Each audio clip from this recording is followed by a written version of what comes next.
Irrelevant. Hi, Beck. Elephant. I should have asked Chrissa. We should have asked Chrissa. I didn't do it in part because I thought like I had curated Krista into saying things that she didn't really say. I don't think she felt that. Did she? I don't know. No, I know she didn't. Ask her here, we could find out. she would have told me. It was a lifetime ago, I'll tell you that much. Yeah, we're still living the same life, which is very weird. No, it's not. None of us are living the same life. I kind of am, Beck. Jodi, you're married. I'm married. You have stepsons. Oh my. Because he has poison ivy, he's sunning himself. Wait, let me see. Where are you? How did he get the poison ivy? What was he doing? He was raking. We're house sitting up in You got out in New York. Someone offered us this gorgeous house sit. Have you been out of New York the whole time during this horrifying thing? No, just for 2.5, 3 weeks. Fucking and it feels hell. So nice to be out of New York, but New York. But Sweden is just weird because Sweden is just pretending it's not happening at all. Just let's take saunas and let's take really clean. Yeah. It's completely in denial. That was very idyllic that time we made Becky, Jodi, John. Wasn't it? Like, well, I mean, I think we made it ideal. I don't know that it was ideal. No, ideal, I meant idyllic. I said ideal, but then I went idyllic, which isn't even a word. It was idyllic. But I was thinking of why it was so idyllic. And I feel like we were at a certain juncture in our lives where we wanted to like experience rigor, kind of mutual respect, and some kind of like joyfulness. I remember that was really important for us to be together. And I remember always, it was a very, I remember always being on the same page with Becky in rehearsal. Like we were there to work. I remember from DTW is you doing Cassie from the chorus. Yes, because I felt I had to make everyone happy. Do you remember how jet lagged that was? Because we had been to see the movie, right? We had gone to see the documentary movie. And I would dress up as Cassie from. Oh my God. I can just think about that when I'm sad. Yeah. And I'm just like, and people are like, what? I'm like, you wouldn't understand. You wouldn't understand. It was so fun. I really do look back at that, like really fun. But fun because of what you're saying, Jodi. Fun because we were working really hard. The thing I remember it was triggered by was John being sick of working with people younger than him. Well, what I know, was because I was, before all of this, I was thinking back at, you seemed inattainably too far away. Well, I was too far away. And I had also quit performing because all far away and spatially, temporally, in every way, logically, like it wasn't in the cards. And I guess even before thinking about who would we be with, I remember thinking about Jodi. Like Jodi was a dancer, and I feel like I had kind of created an image of myself from the beginning that was not that. Even though we were dancing all the time, it was more like I was like the misfit, gangly, and I worked with people that I feel like. I think that was in your own mind. Yeah, well, I'm talking about my own mind. I'm not saying it was reality. I'm just saying I had this idea. And I do remember talking to Chrissa in her kitchen. I'm ready to work with somebody who, like, I don't feel like working with somebody like Jodi is an obstacle anymore. And I think it could be interesting. He was ready for you, Jodi. No, but that's interesting. But I was also, like, I realized already at that moment, like, oh, I wanted to be in a room with somebody that made me laugh. And that I wanted to prioritize that. So then Chrissa, she was like, well, I would do that project. And then when she couldn't, I was like, oh, there has to be it has to be No. somebody else that fits that category, that is like connected to me from that time period. And that's where I immediately thought of you, Becky. I said yes. Well, A, you said yes, and I ask you, even though I'm like, this is a crazy idea, how are we going to solve all of the various problems of a project with somebody who's literally on the other side of the world and doesn't really want to dance anymore, you know? So to me, it was like from the beginning, there was just this thing like, oh, this other thing is more important. And the priorities were so clear. But I think having the three of us in different yet connected phases in our lives worked well in the piece, you know, Yeah, in that way. absolutely. And I think, like, you know, I mean, I don't think it's any secret that I've been obsessed with death since, like, the age of 10. Um, but I think that was also really all, you know, so much of that. I don't think you have an ease about the way in which, or at least, no, you don't have an ease, but you found a kind of integrated relationship to Death. your changes in life. Even Yeah. taking on this kind of project of good death, which I kind of want to talk about. Um, Yeah, yeah, it's true. I don't have that. I don't know whether that's just some kind of survival instinct, but I remember Jodi, I remember used to hate talking when I would be in this period where I'd be like, I'm so old, and you were just like, la, la, la, la, la, like couldn't. And then Yeah. we weren't even allowed to say we were aging or that there Well, was any change whatsoever. it wasn't that I have a problem. I don't have a problem being my age, or what are we, 56 or okay, I don't have a problem. I never had a problem with my age. I had a problem that age was associated with you stopping to dance, Right. to use your body in a way that you really related to. And I hated that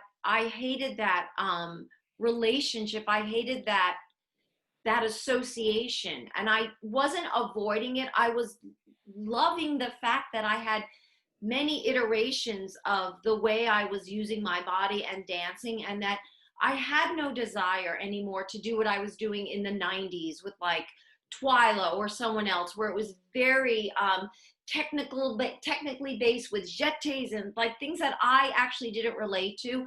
I loved that as I got older. I didn't even want to do that anymore. I wanted to do other things. And I thought there was so much to embrace. And then when I looked at you, and also when I looked at you, John, I did not see physical limitations. I saw I mean, possibilities. all of my toe arthritis started. Oh my God, the toe arthritis. But it started right in the beginning of that project.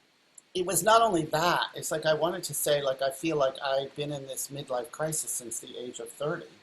Um, you know, and this situation now with COVID and this kind of reckoning with, I was telling Jodi about this the other day, it's like sense of like, oh, this is like grief on all of these levels, partly because, you know, there's all of this question about like higher ed, and will higher ed even survive, you know, or will half of the institutions in the United States fail?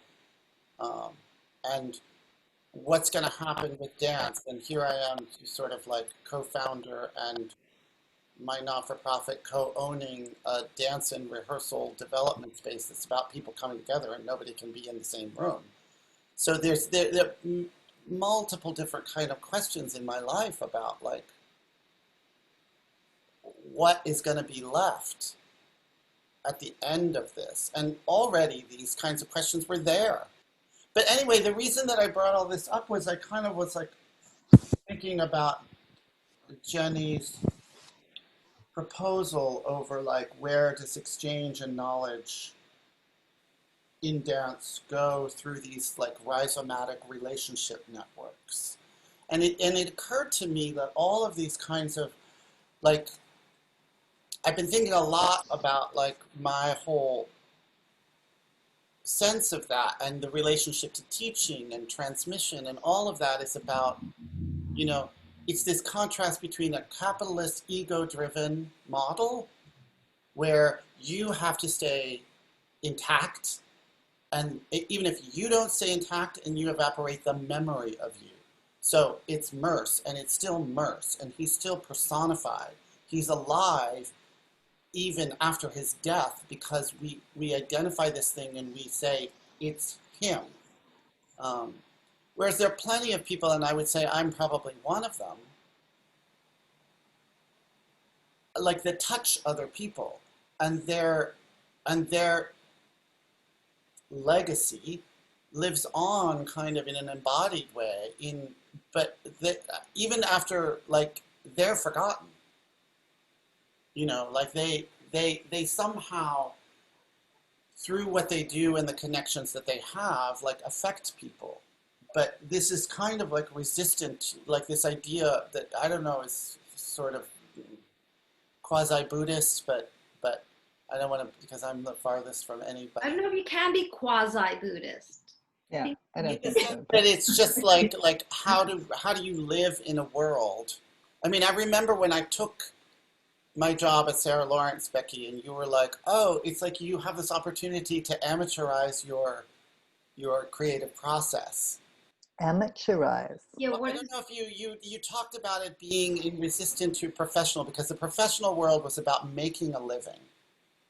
And the amateur was not less virtuous. It was somehow dislocating. Well, amateur means love, right? So it's like separate. To be the word root of amateur is to love. So amateurs do it because they love it, not because they're going to make money out of it. So right. That's probably what I was saying. Now you can leave the neoliberal conditions of having to be original and come up with something new every year and get a thing at the Joyce and now you can maybe learn to love it again because it had been. Oh, that's so interesting. Yeah. Yeah, but of course that didn't happen because particularly I don't know, John, did it happen? Particularly in the US, the conditions of university conditions are so brutal in terms of survival. Now, I mean, particularly right now, it's like, it's hard, and my job has kind of like turned into the blob, this ever expanding. Yeah, that's because you're too good at too many things. You have to do what I do, which is I'm good at almost nothing. So people do not expect me to be able to. No, I'm quite good at some very specialized things, but I did not, like you, teach myself how to design lights, learning lights. So figure out what the perfect color gray shade. And Becky and I were like, let's just work on the phrase. So we became really good on the phrase. But I'm sure that's what I meant when I said amateurize, John. This like separating dance. Like I will admit that my ego was like at the moment, but I knew exactly what you were talking about, and I keep aspiring to figure that out. But I do feel like it is a little bit like I sort of like this. Not to go back to the Buddhist thing, I like have this image of like the monks who light themselves on fire, and it's somehow kind of quite radical way of like denying. Is that your next piece? No, we already did the cloud. I think we're good with that. It's interesting. You have a sense of the whole culture where you are, and in America or in New York, I always felt like the dance community was a separate culture that wasn't integrated into the rest of like the fabric of America. And that's I was always aware of it, but you just do your work and you want to kind of like explore and have all these experiences. So you're not really bounded by that idea. You're not held back. And it's so sad now to think that it's been like the denigration of society because of it, in a way that we don't have that connective tissue to the rest of the. It's confusing, isn't it? Because it felt like such a world, didn't it? New York in the 80s and 90s, like such a self-sustaining world that we didn't need anybody else. But I don't. John's like, what? No, I don't agree, because like when I was dancing with Roses and left, I was like, the rest of the world has forgotten all you people. Like already. Oh, about us. Yeah, like you think you're really self-important in No, but John, not. the tide I'm not saying the rest of the world needed us.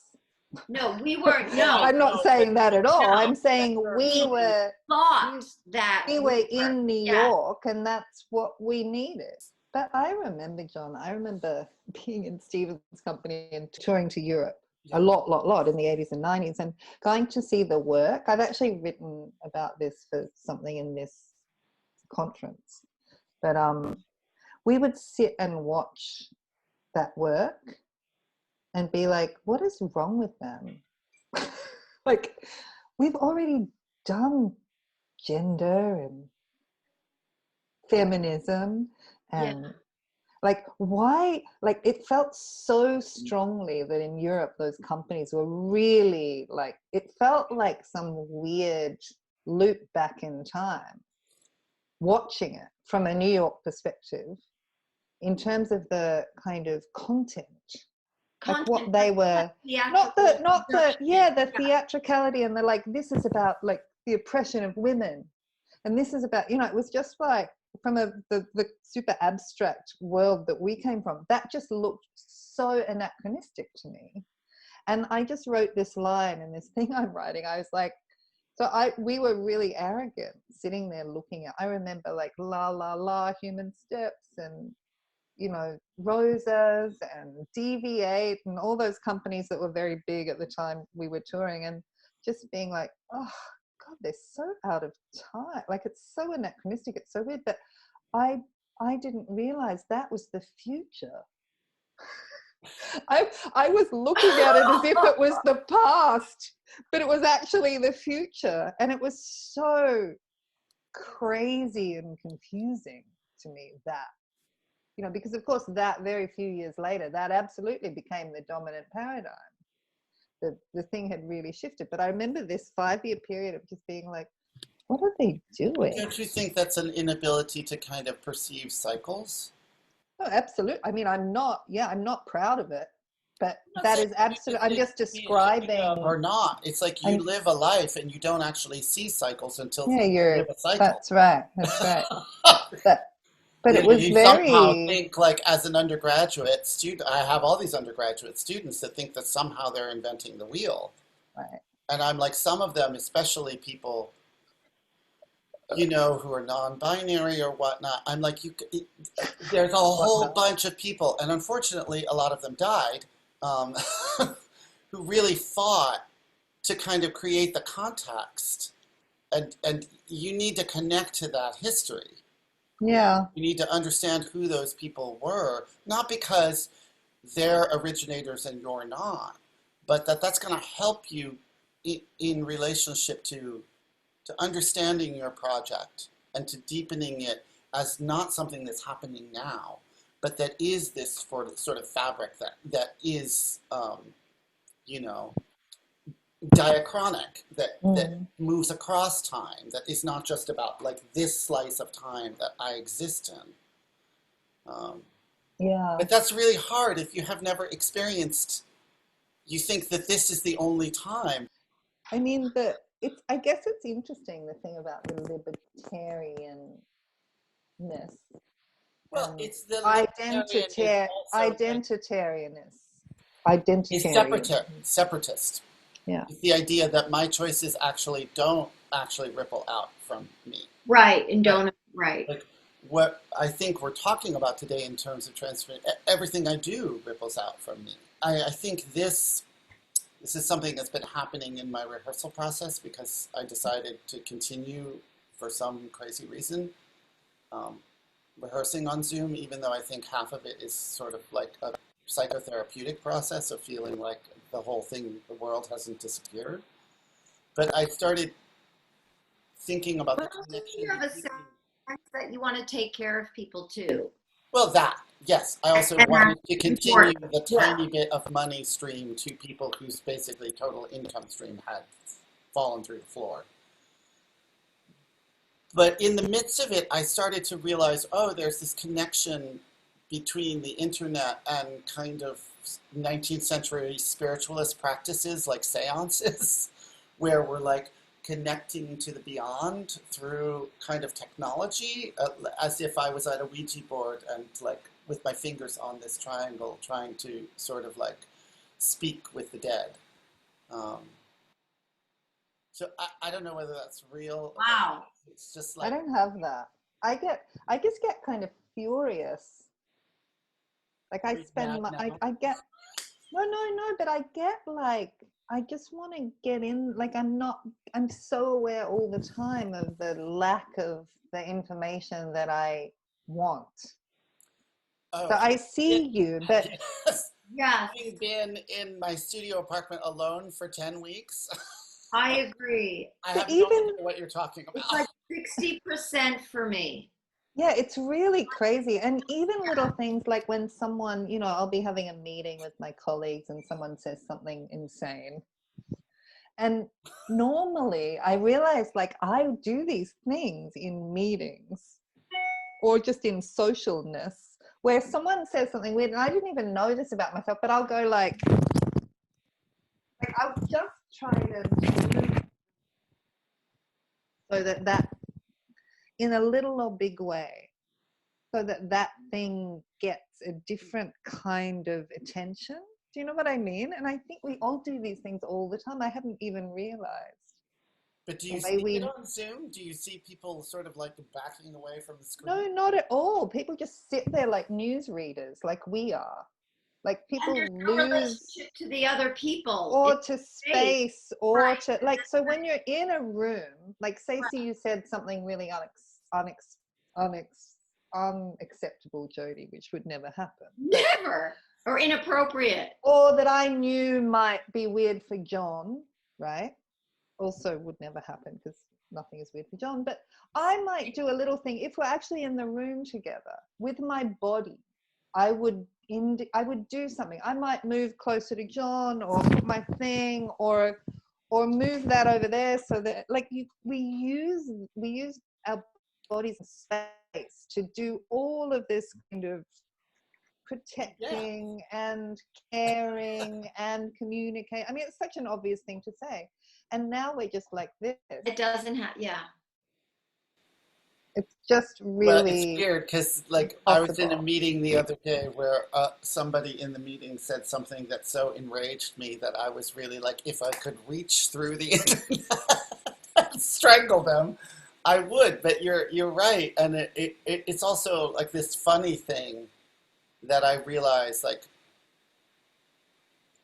I'm increasingly in roles where I feel like my job is to suppress the actual sort of embodied expression of what I'm thinking, and Even to in move real into life, this not distanced just place of sort of like rational. because you're Um, the boss. yeah, Yeah, see, I'm not the boss of anything. So. I love being no, number I have a Are responsibility you that's the boss, greater than a Joe? response two. to I the love being actual number two. individual interaction. Like I have this responsibility to kind of keep the democracy Yeah, going. I mean, you're like, it's like the choreographer. Yeah. You have responsibility for the social space, you've assembled this particular thing, or in this case, you've taken this Like, job. yeah, it's very funny that I'm quite horrible at exactly what you're talking about in the rehearsal studio. But I think it's I also, don't. People would do something, see, and I then don't think because you're I was very, like, I don't think you're horrible. I think that you came into Becky Jodi John feeling you were horrible, and Becky and I shared a very similar space as part collaborator, part muse. Like it was something that we were very used to and very comfortable with, and something we were both really good at. Like being in that slot and not feeling like we were submissive to a process or Sure. to a leader. And I feel like that's partly why maybe you flourished in that situation. there was I would say, there was a kind of democracy that there was no way that I was hierarchically in a different position. I mean, yes, I was in a different position, Yeah. but it was not It was hierarchical. a flatter power It structure, was you say, way John. flat. You know, in fact, I there's also the think argument like I might have been at the bottom. That's true, actually. You were at the bottom. It was like an inverted triangle. Becky, Jodi, John. Becky, Jodi, John. Becky, Jodi, John. I guess I should have rearranged the tiles here. But I remember Becky saying, we are not going home and up all night thinking about what shade of gray for the color wheel. And I was like, why would we do that anyway? That's right. We don't do that. John does that. Right. And that's why in that context, you're the choreographer. Right. You have to think about all the things. All we have to do is have opinions about everything. But you have all the responsibility, you know, we care. But I agree, Jodi. I think there was something, I hadn't really thought of that, but that, you know, we were both totally not, I think being a dancer in a context like that is a position of power as far as we're concerned. Oh, absolutely. You know, whereas I think in other contexts, other people would not. And and I think you had what had been going on with the people you'd been working with.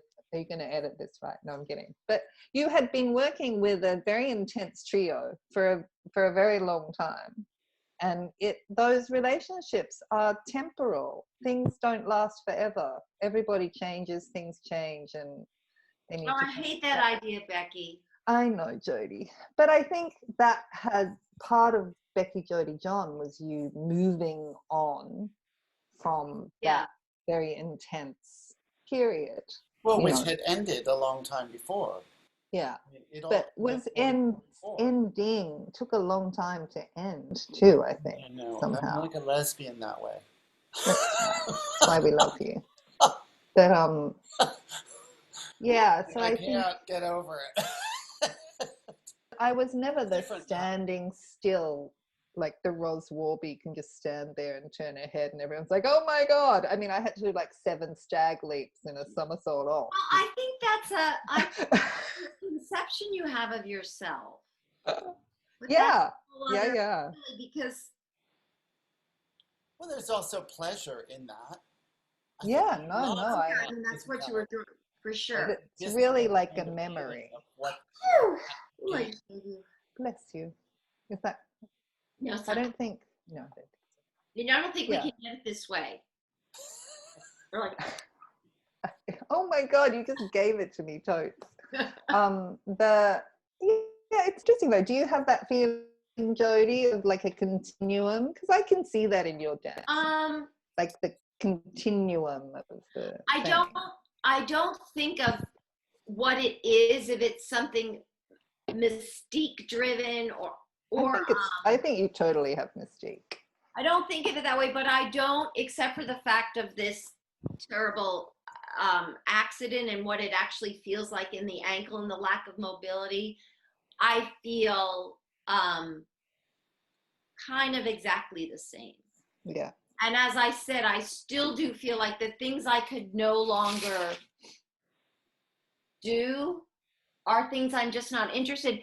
And you know, when you were talking about me seeing me as like a dancerly person, John, earlier, I never thought of myself like that. Like for me to do a, you know, shene, jete, whack, whack, that to me took every, that was nothing in that was ever natural. That was like work and figuring out placement and coordination. That was not something that was in my soul, my body, the way it is with Becky. So because I did a lot of that work, I never identified with that work and I never really enjoyed it.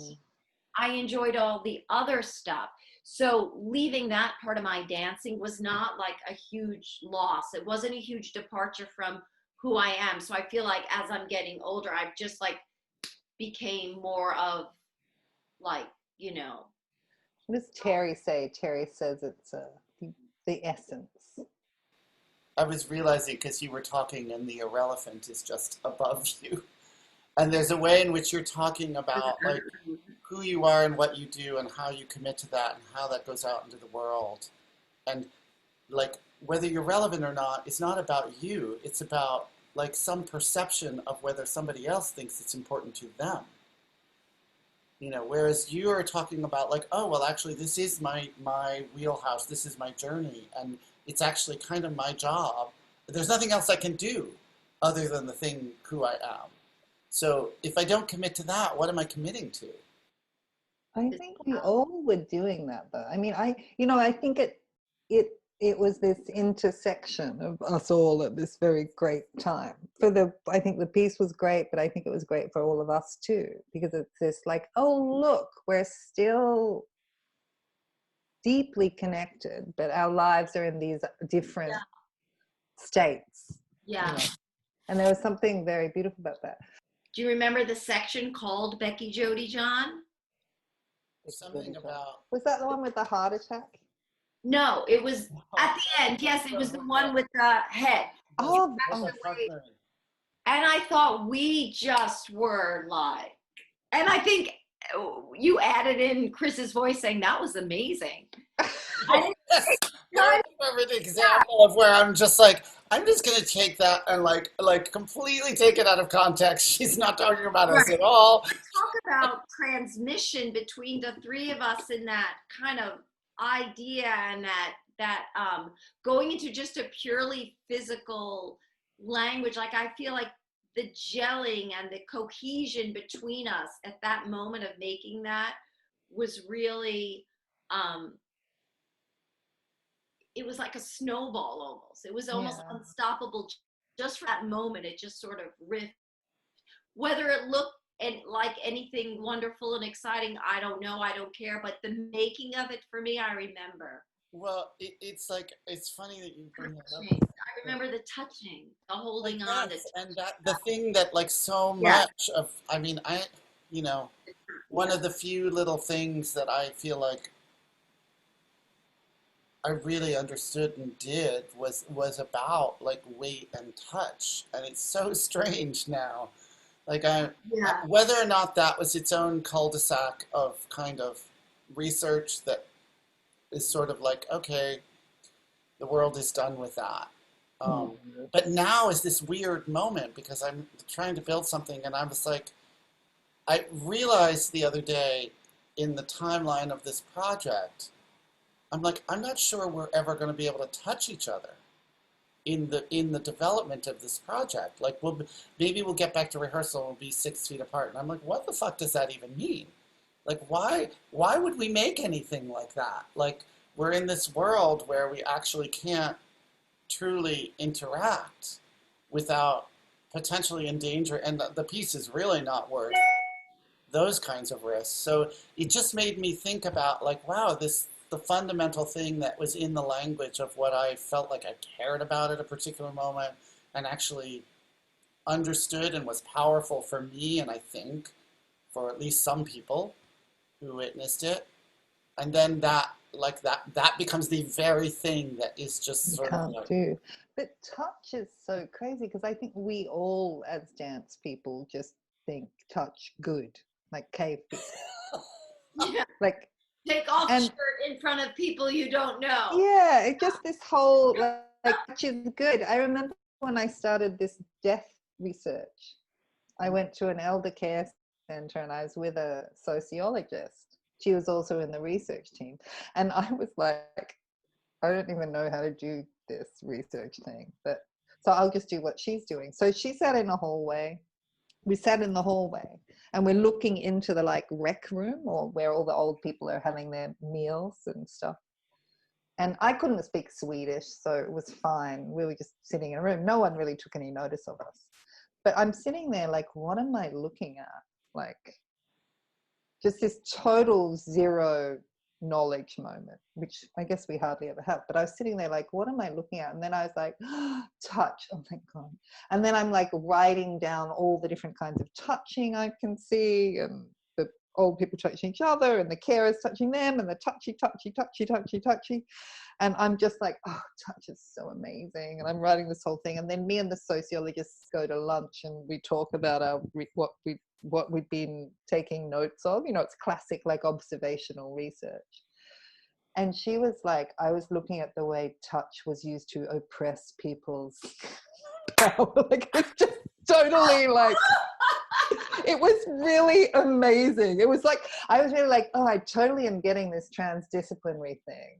Like, this is why it makes sense, because we had not discussed that we were looking at that. I'm coming from some kind of dance choreography perspective. She's coming from a, clinical, she's a healthcare researcher.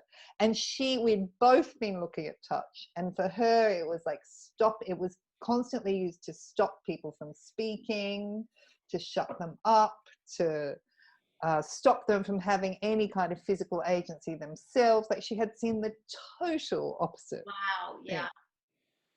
It hadn't really occurred to me that I was also bringing a bias. Yeah, absolutely. And we like dance my people. Bias of like the dance bias. We're really bad with that. Values, and in fact, we dance people are really, maybe it's because we're seriously underpaid. But we just think we're the fucking best. I totally think dance people are the best. I've written about this thing called dancer-ness, which is like all these particular qualities that a dancer kind of has and kind of somehow applies to the world. And it's seriously a problem how great we think we are.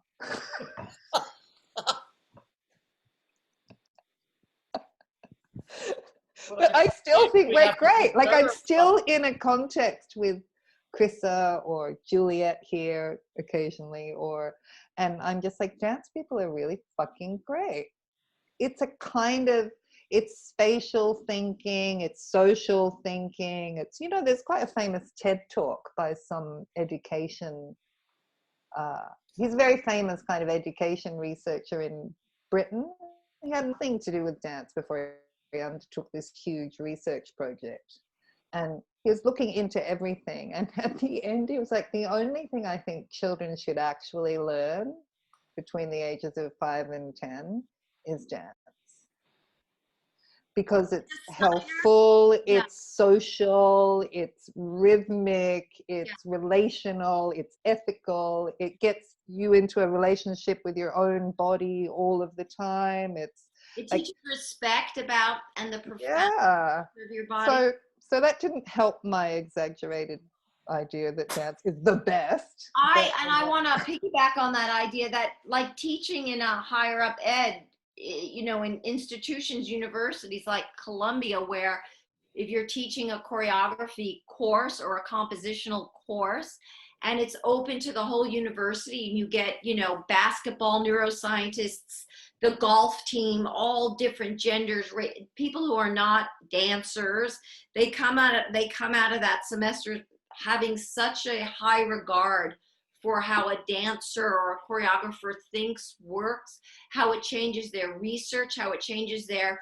relationships to different genders. It teaches boundaries. It teaches when to go in, when touch is appropriate, how to touch, how to read people's body language, how to read space, how important it is to look at something, how to sharpen a viewing eye, how touch, how groupings, how everything is important to them now, when they go on to their research.